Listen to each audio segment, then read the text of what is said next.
সুপ্রিয় দর্শক, আসসালামু আলাইকুম। আজ আমি ওলের একটা রেসিপি নিয়ে হাজির হয়ে গেলাম। তো ওলের এই রেসিপিটি খেতে খুবই টেস্টি। তো যারা ওল খেতে একদমই পছন্দ করে না তারা এইভাবে বানিয়ে দেখবেন, খেতে খুবই টেস্টি লাগবে।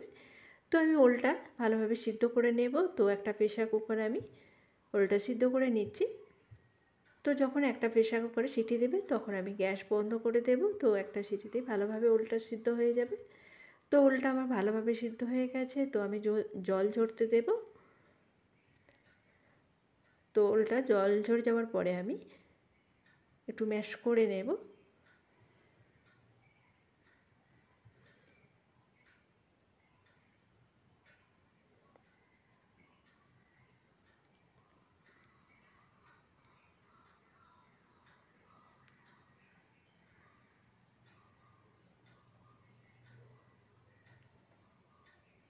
তো ওলটা আমার ভালোভাবে ম্যাশ করা হয়ে গেছে। তো আমি গ্যাসে একটা কড়াই চাপিয়েছি। তো কড়াইটা গরম হওয়ার পরে তেল দেব। তো তেলটা ভালোভাবে গরম হয়ে যাওয়ার পরে আমি দেব দুটো শুকনো লঙ্কা, একটা তেজপাতা, হাফ চামচের মতো গোটা জিরে। তো এগুলো একটু তেলে নাড়াচাড়া করে লালচে কালার করে ভেজে নেব।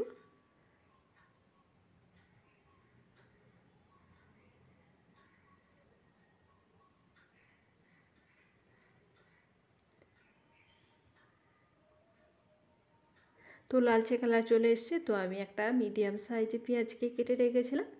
তো পেঁয়াজটা দিয়ে দিলাম। তো তেলটা আমি পেঁয়াজটা একটু নাড়াচাড়া করে ভেজে নেব।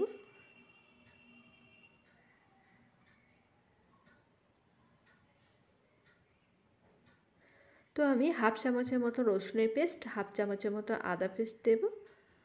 তো আদা রসুনটা ভালোভাবে ভেজে নেব যাতে কাঁচা গন্ধটা না থাকে।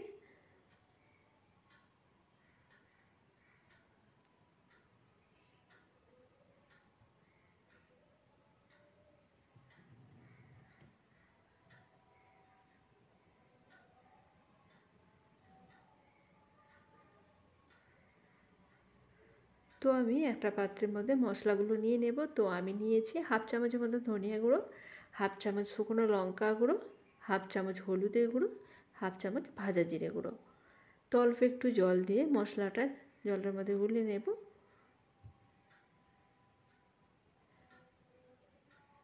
তো আমার পেঁয়াজ ভাজা হয়ে গেছে, আদা রসুন ভাজা হয়ে গেছে লালচে কালার করে। তো আমি এখন মশলাটা দিয়ে দেব। স্বাদ মতো লবণ দেব।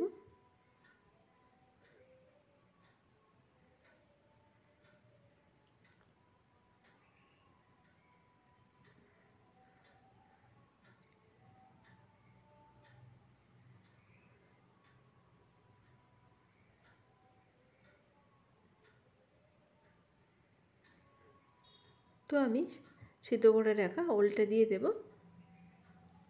অল্প একটু জল দেব। তো ওলটা আমি ভালোভাবে মশলাটার সাথে ভালোভাবে মাখিয়ে নেব। তো গ্যাসটা অল্প আঁচে রেখে আমি ভালোভাবে ওলটা মশলার সাথে মিশিয়ে নিচ্ছি।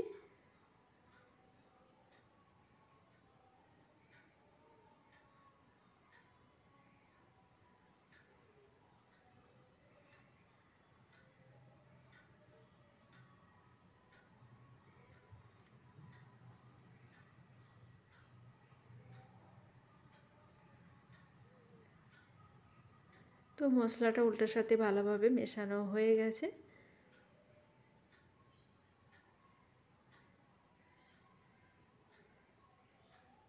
তো আমি ওলটা একটু সরিয়ে মাঝখানটা একটু ফাঁকা করে, তো আমি এই ফাঁকা জায়গাটাতে একটা ডিম দিয়ে দেব।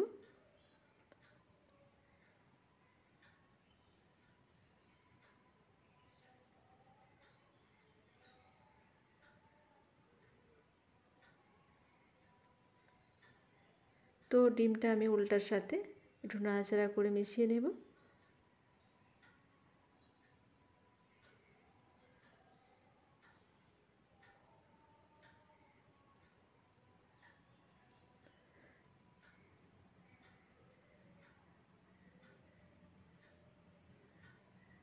তো ওলের রেসিপিটা আমার রেডি হয়ে গেছে। তো ওলের মধ্যে যে জলটা ছিল সেটা শুকিয়ে গেছে। তো যখন এই শুকনো টাইপের হয়ে আসবে তখন আমি ওপরে ধনেপাতা কুচি ছড়িয়ে গ্যাস বন্ধ করে ঢাকনা দিয়ে দিলাম। তো বন্ধুরা, আমার ওল ডিমের রেসিপি রেডি হয়ে গেছে। তো এই রেসিপিটি খেতে খুবই টেস্টি,